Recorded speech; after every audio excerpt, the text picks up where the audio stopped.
Michael Bracelin, back with the Deacon series. I'm a Deacon candidate with the Archieparchy of Pittsburgh, and I'm currently living in Waco, Texas, and serving the Waco Byzantine community down here. This is the fourth video in the Deacon series I'm doing.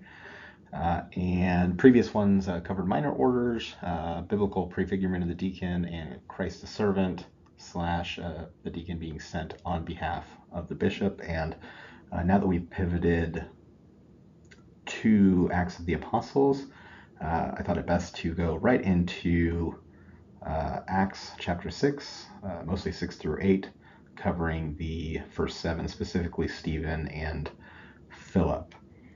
So again, referring back to the issue at hand, why do we need deacons anyway, is a common question.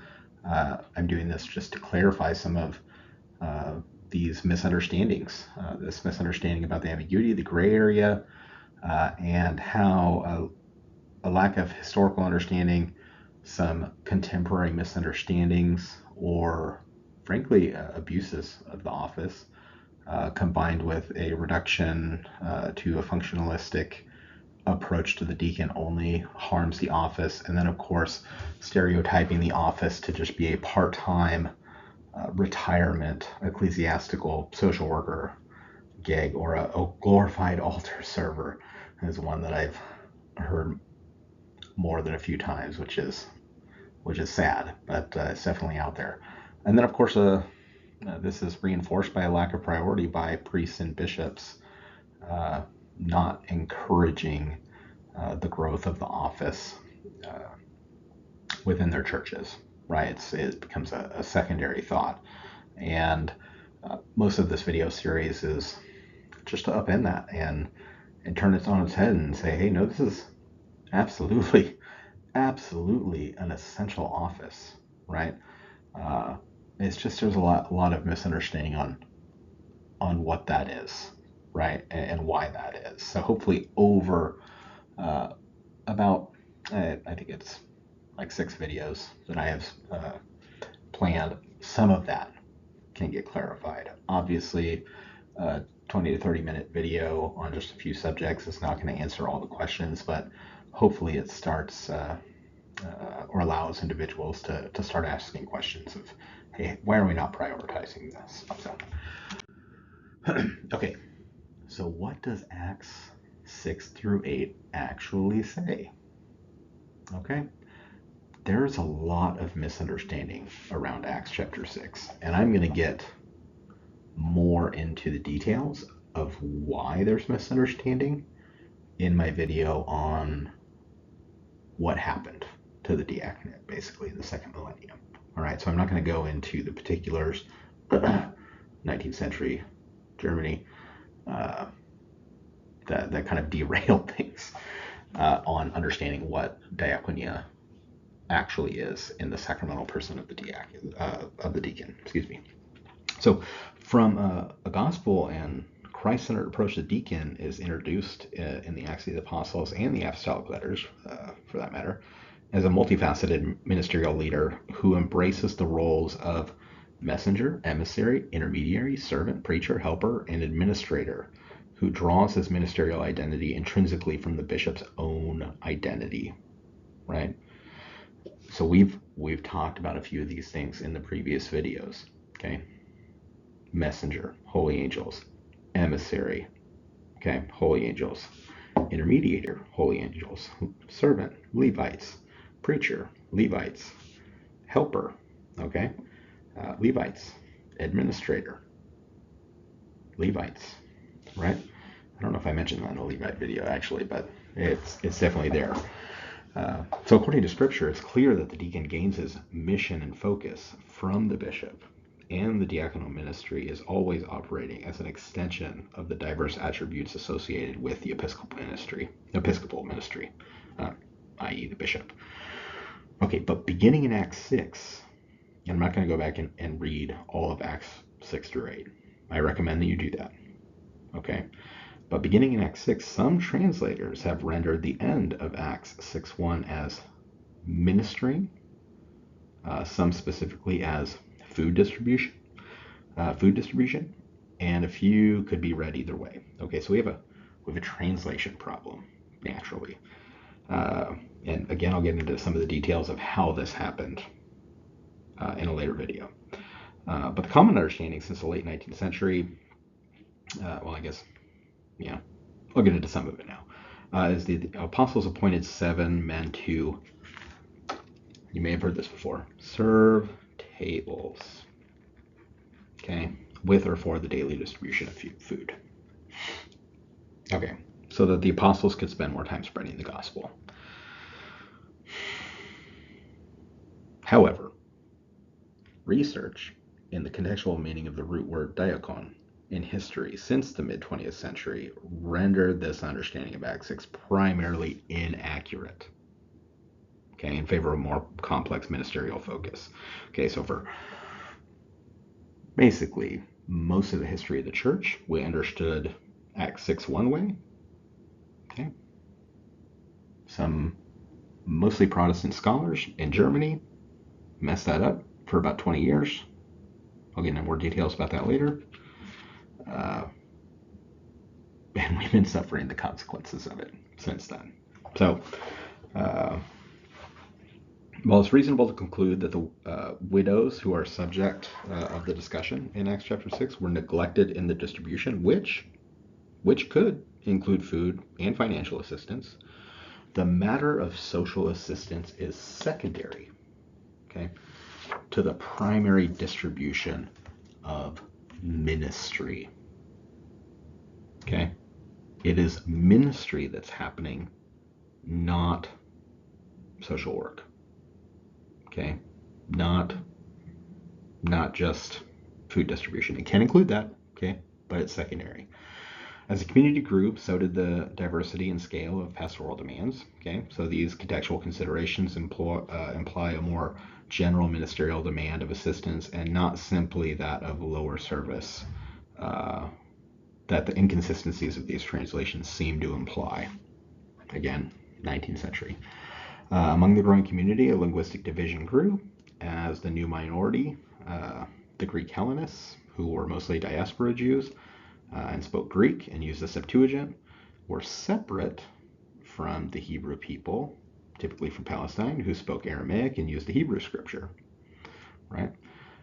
This is the immediate context of Acts 6, by which the Hellenists, quote, murmured against the Hebrews because their widows were being neglected in the daily distribution of, not food, ministry.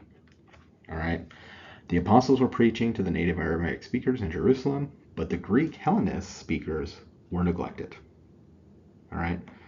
John N. Collins, a notable theologian, writes on the subject, these largely illiterate Greek-speaking widows were unable to understand the Aramaic language the new teachers used. Indeed, with the apostles so busy among the Jews, and with numbers of them not being speakers of Greek, the widows could hardly have avoided being overlooked in what Luke calls the daily diakonia, the daily ministry. All right, the apostles, being made aware, ventured to reconcile the issue by naming 7 new office holders, quote, office holders, that have Greek names and are members of the complaining group of Hellenists. Okay, the Catholic commentary on Acts follows this reasoning, and it says the complaints from the aggravated minority are not ignored by those in authority, the 12. They called together the community of the disciples to ensure the participation of the whole church in resolving the problem, and then announced their proposed solution.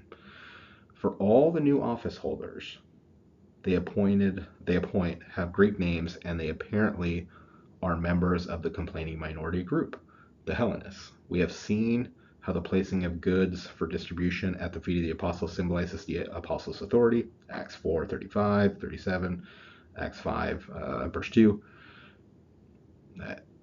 Now this newly appointed group of 7, all Hellenists, emphasize this, share in the apostles' authority over the community. Okay, I don't know if I like the word over, but I see where they're getting with that. Share in the apostles' authority for the community, I think would be a better way to put it, but that's just me. Right?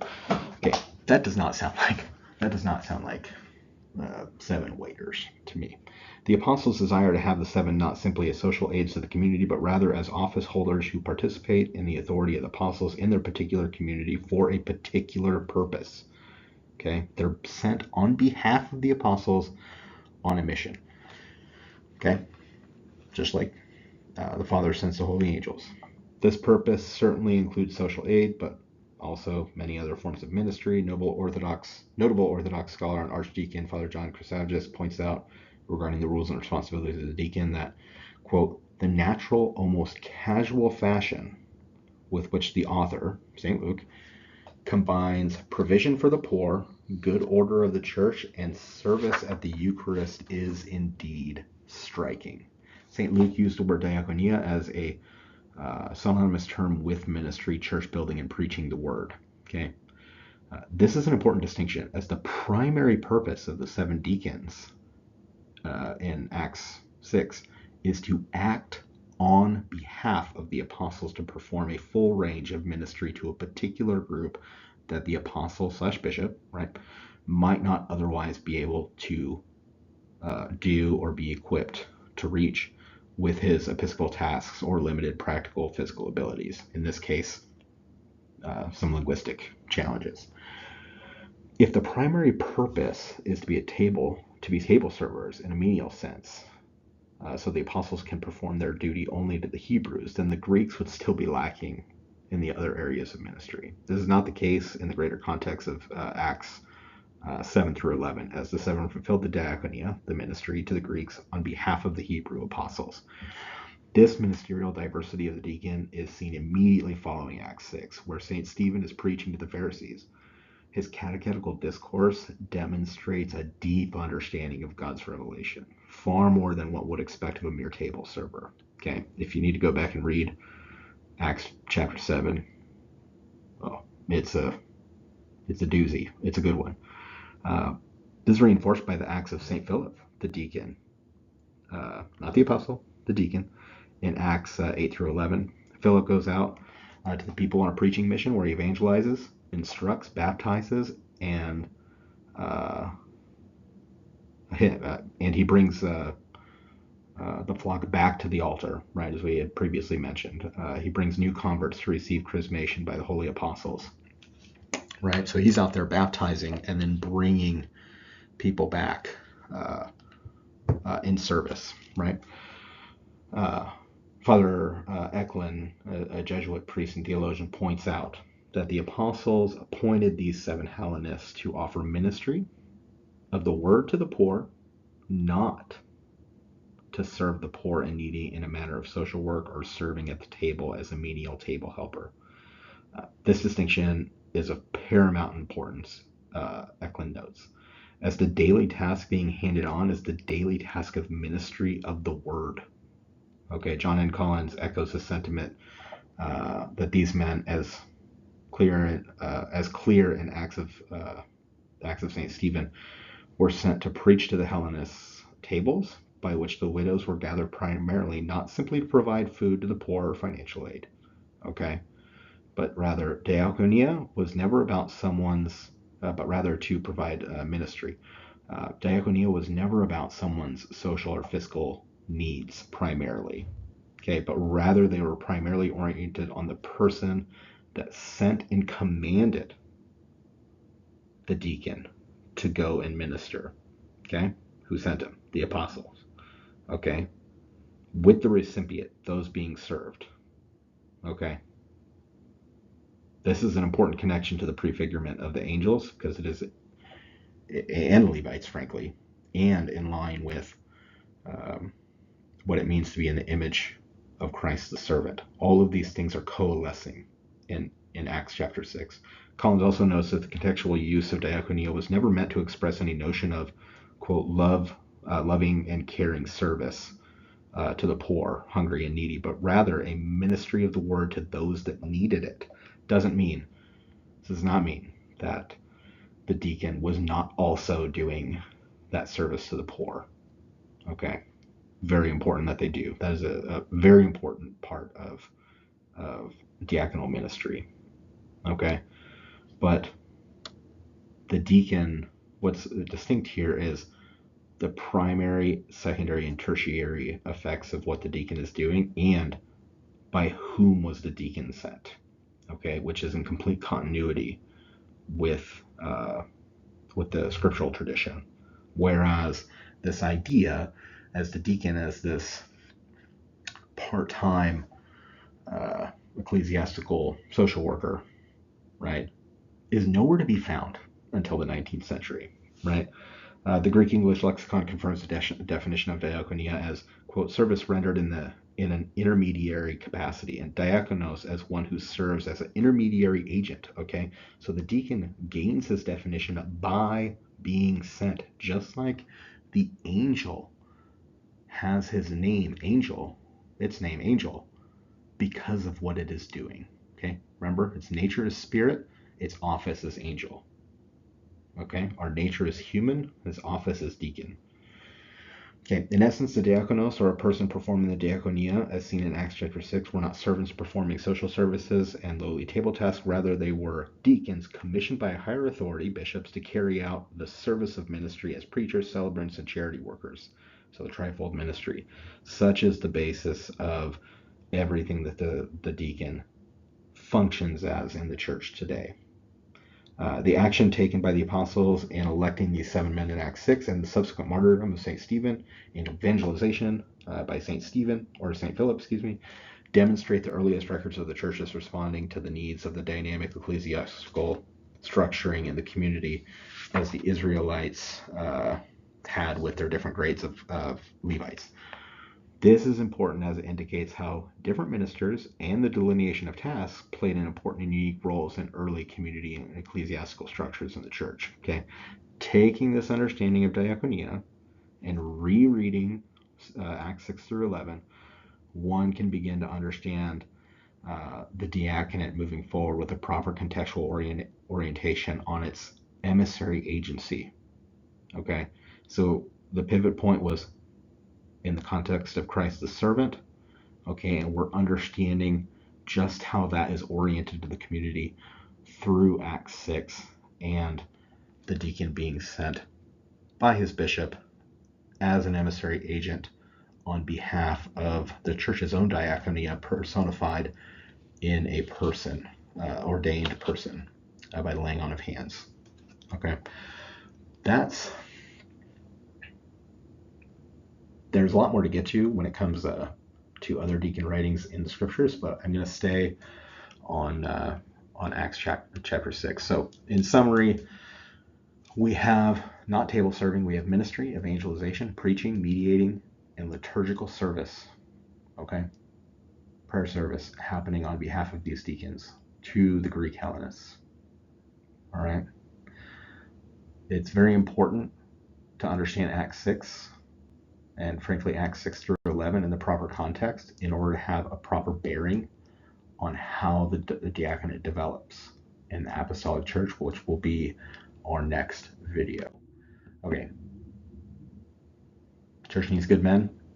Get out there, call your vocations director, inquire, annoy them, do whatever you need to do. Talk to your wife, talk to your kids. 2026 summer is when they're opening the applications for the diaconate for the Ruthenian church. So get out there and get your name known by the vocations director.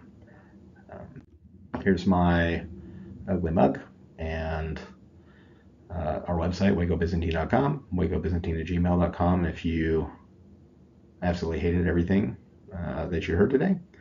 Also follow us on Facebook, Instagram, and X, and of course follow us on YouTube as well. We're going to try to do, well, I work full time, so we'll see how many videos we get to. Until next time, God bless. Have a good day.